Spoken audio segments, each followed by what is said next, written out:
Hey, it's your girl, your favorite paralegal, aka Cassandra Lynn, and welcome to Legal Doc Talk 24/7. I hope you guys are having an awesome day. But today I am bringing you guys some news if you have not heard. Cris Breezy has been sued along with Yella Beezy and a member of his entourage for $50 million after an alleged assault in Texas. And I'm in Texas. And I am heartbroken. I am so heartbroken, but let's hop on into it, y'all. Oh my gosh.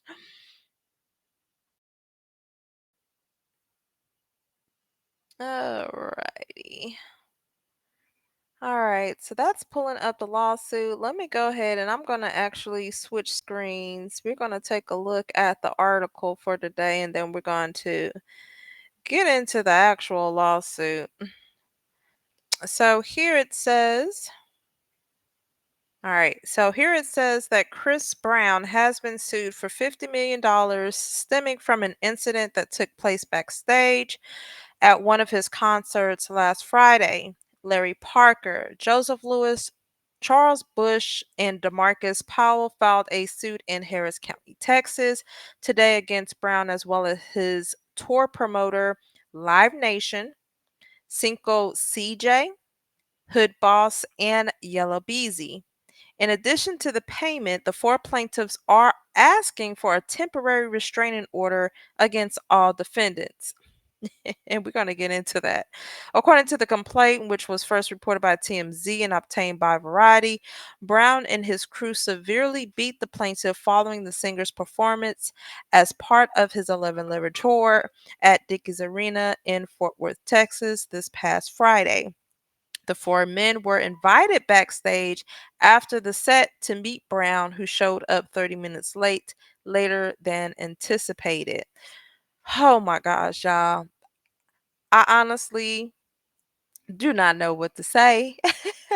I just hope that these allegations are not true, but everything is alleged when you are dealing with civil lawsuits. But we are going to take a look at the complaint as well as the original petition that was filed and see what kind of accusations they submitted and why they are asking for a temporary, I'm about to say a TRO, but we call it temporary restraining order. So let's hop on into that right quick.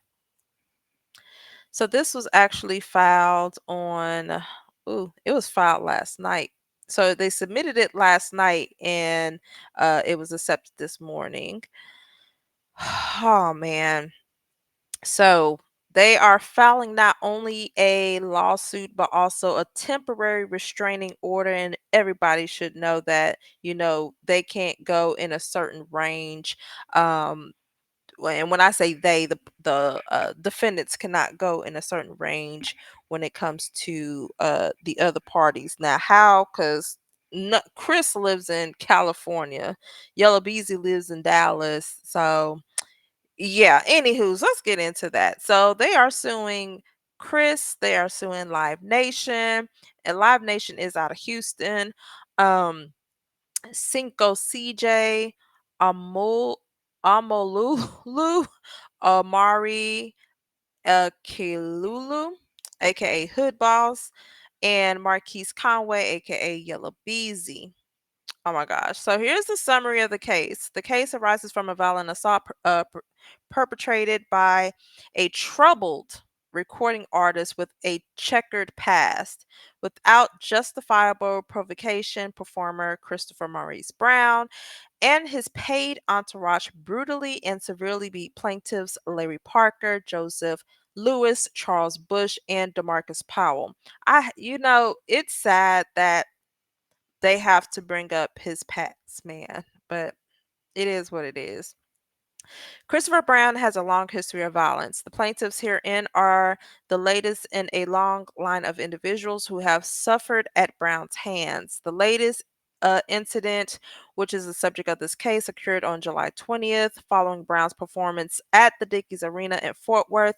The concert was presented and marketed by the LiveNation defendants. If you guys are wondering why this was filed in Harris County, it is because the defendant, LiveNation, they are from Houston. So normally when you file in the county that the defendant is does business in or lives in.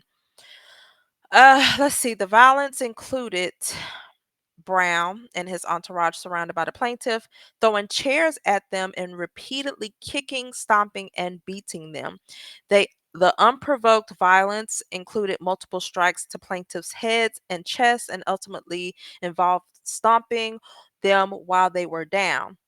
The brutal, violent assault participated in and directed by Brown severely injured all plaintiffs. Cris Brown, irregular conduct must be stopped. Through this action, plaintiffs seek to hold responsible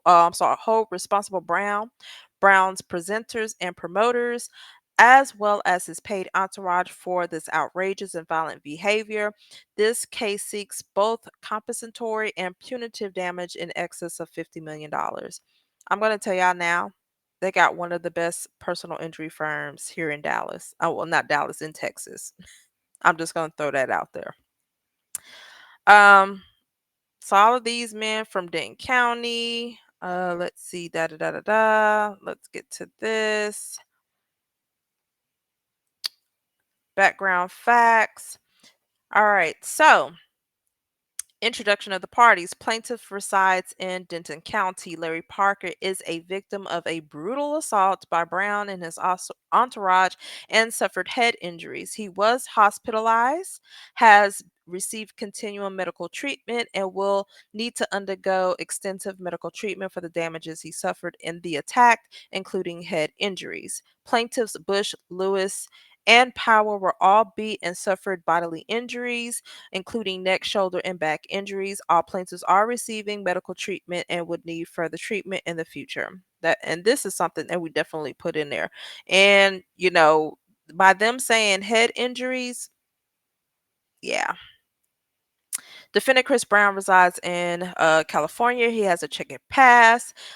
He has been several times been reported to involved in incidents of violence and assault, beating men and women alike. Brown specifically pled guilty to felony assault, but evaded prison for beating his girlfriend, performer Rihanna. Oh my God, they had to bring that up. In that incident, Brown damaged, pulverized Rihanna's face, and put her in the hospital. Last year, Brown reportedly stomped and dealt crushing blows to the head of a concert goer. In another incident, Brown reportedly threw a tequila bottle directly at a patron, severely and permanently injuring him. Other bad conduct and violent conduct reportedly involving Brown has occurred across the globe. Nonetheless, Live Nation shamelessly profits and promotes Brown's The 11 Lever Tour and brought Brown to Texas for financial gain. Live Nation failed to ensure that the participants of the concert who may be around Brown and his associates were safe. Cris Brown's entourage of assailants includes known felons. Defendant Cinco CJ, another musician and a member of the Blood Gang, has spent at least 8 years in prison and is a known companion of Brown. Cinco participated in the violence directed at the plaintiffs. Defendant Marquise Conway is a former Crip gang member who has been arrested on multiple occasions for firearms, possession of firearms, SA, and possession of carrying a weapon. My boy Yella Beezy, man. Defendant Hood Boss is also known as, I'm not even going to mess his name up, is a known Brown companion. Brown specifically instructed to hurt and injure the plaintiffs and threw a chair directly at Bush. And here's that Hood dude. Let's see. Brutal attack by Brown and his entourage at the Live Nation Cris Brown event. On July 20th, plaintiff attended a Live Nation marketed and produced concert wherein Brown was featured. The concert occurred at Dickies Arena in Fort Worth, Texas. After the show concluded, plaintiffs along with approximately 40 women, were invited backstage to Cris Brown's VIP area in an event promoted and marketed by the LiveNation defendants. Upon entry to the VIP area, Cris Brown instructed all of the women to relinquish their phones and place them on the table. Subsequently, defendants Brown and his entourage left, closed the door, and stationed a security guard in front of it. After approximately 30 minutes of waiting, Brown entered the VIP area. At this time, having grown tired of waiting, plaintiffs were ready to leave and began to attempt to exit the lounge area. Immediately prior to leaving, Plaintiff Bush approached Brown to shake his hand and congratulate him on a good show. Bush stated, "Good show. It's been a while, but I'm glad to see you are doing well. It's been a long time since I have seen you." Bush shook Brown shook Bush's hand and replied, "Yeah, it has been, and I appreciate it." As plaintiffs then started to exit, a member of Brown's entourage remarked loudly to Brown, "Man, you don't remember you two were beefing?" Brown then took a liquor cup and said, "Oh, yeah, we were. What's up?" That word, ninja. "I don't forget shit." Without any further discussion or any response by Bush, Brown then instructed his entourage to F plaintiff Bush up. Now, everything was good until a member of Cris Brown's um person said something. And that's crazy.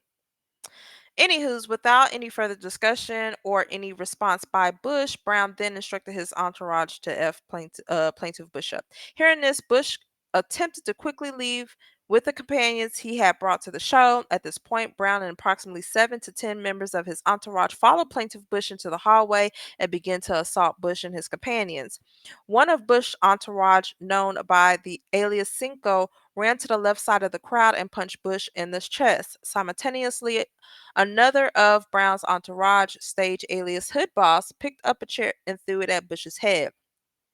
Now, I don't hear anything where Chris laid his hands on anything, but let's go into this a little further. Defendant Brown then turned his attention to plaintiff Larry Parker, instructing Marquise, DeAndre Conway, and others to F plaintiff Parker up. Severely outnumbered, plaintiff Parker fled into the staircase, attempting to exit at the bottom of the stairs. Now, here's the thing. So, you're telling me that Cris Brown ordered Yella Beezy to. I don't see that. But hey, what do I know? I wasn't there. Upon arrival, Parker discovered that the door was locked.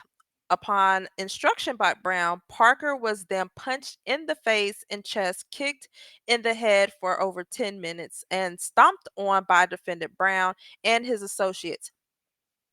Brown encouraged his companions to join in the assault simultaneously. Brown and his entourage then continued to beat plaintiff Parker closed fist for almost minutes, repeatedly stomping on defendant Parker's head, kicking his face and ribs, and causing a severe bodily injury. Brown Wait, it just says Brown. Typo. The entourage also punched DeMarcus in the shoulder and Lewis in the shoulder and chest. I would like to see surveillance footage or any witnesses or anything, because I'm pretty sure, like, where were the ladies at? Somebody had to be there. Somebody had to watch this. Or there had to be some type of surveillance. I would like to see that. And I hope that um once Cris Brown and them, whoever attorney they get, I hope they get surveillance footage and witness statements, because there got to be.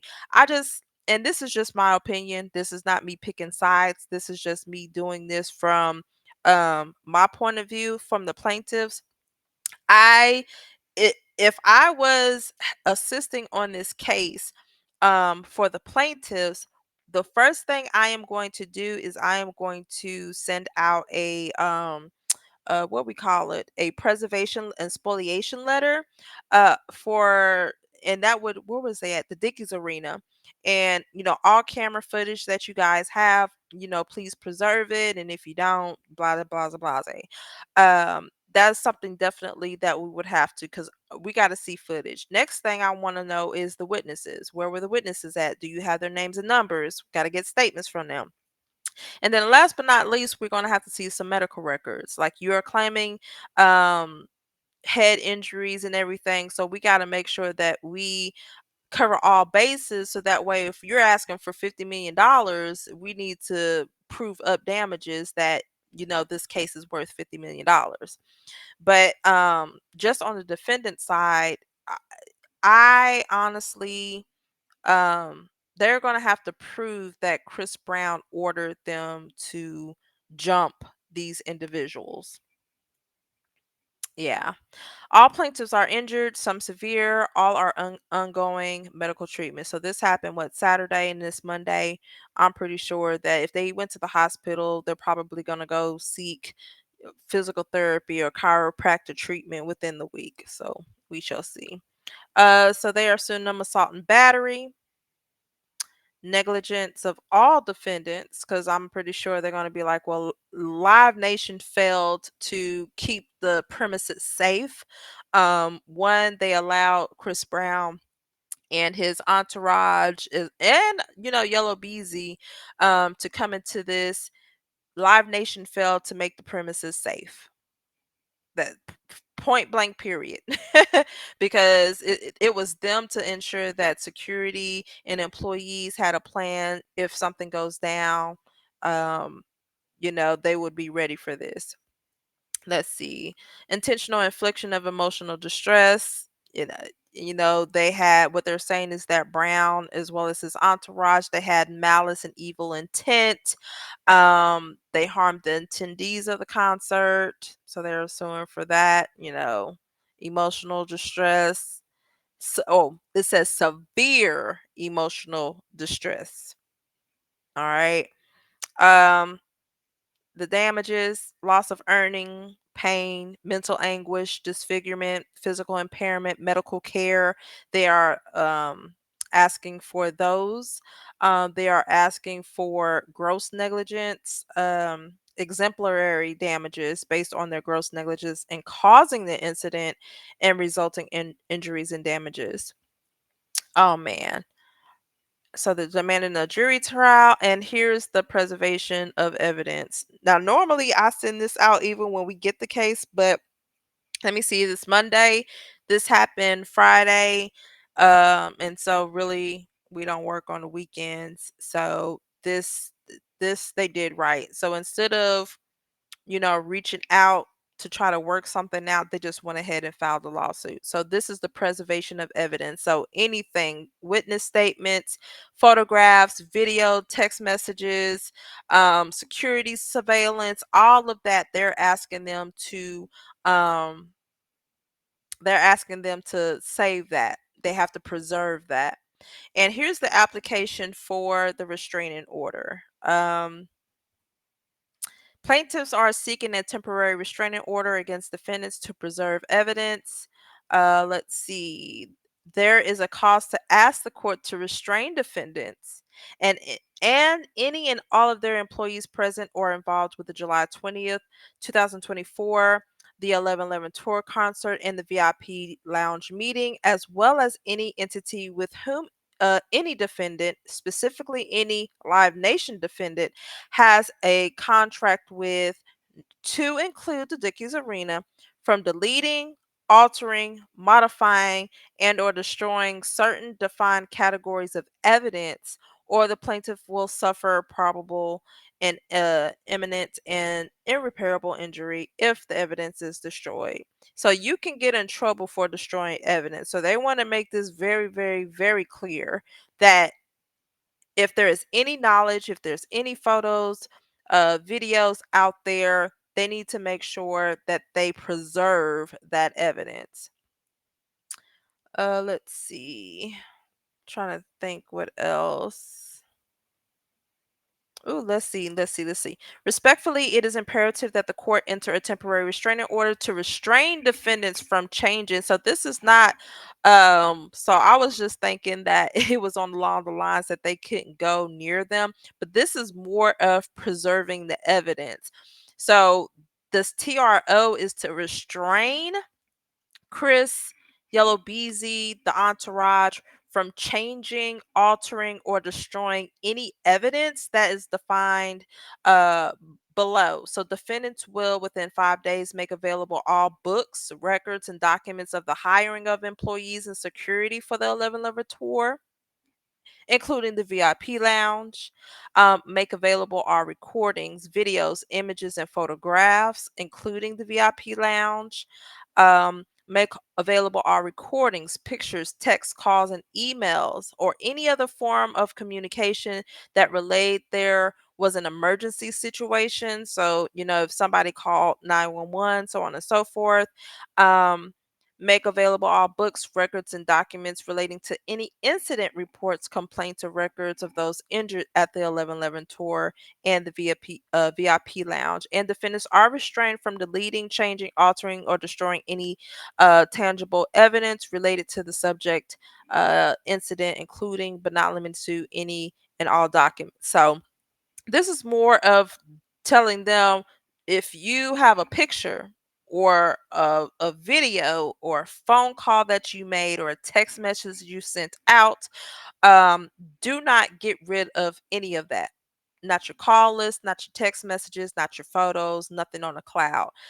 Believe it or not, we can find out if anything has been deleted because we go ahead and subpoena the phone company. We subpoena the phone company. So, yes, yes, yes. Any Facebook posts or any social media posts. Um, and that's all it's saying. So, any evidence, they are restraining them from destroying it. And there you go. This is what they're asking. Nothing less than $50 million. And these are for actual damages, pain and suffering, disfigurement, mental anguish, past, present, and future medical expenses, exemplary damages, prejudgment, post judgment interest, and anything that the court deems as justifiable. Whoo, whoo, whoo. Good googly, good googly muggly. That's all I gotta say is good googly muggly. Christopher, what have you gotten yourself into? I just pray that you get you a good lawyer. It's unfortunate, because we all know, his rap, not his rap, but well, his rap sheet. We all know his rap sheet. Along with Yella Beezy. If y'all don't know, he's a Dallas artist. Um, this is unfortunate. Um, I'm going to keep an eye out on this case to see how it goes and how it develops, and I will definitely keep you guys updated.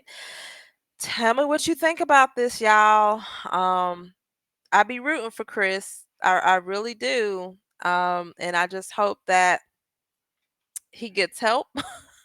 If this is the case, prayers to the victims that were involved. I don't wish bad on anybody, or any type of hurt. So it's a very unfortunate event. Sometimes when I see these cases, I be thinking it's more like a money grab, but we shall see. A lot of these personal injury cases like that we take on, this is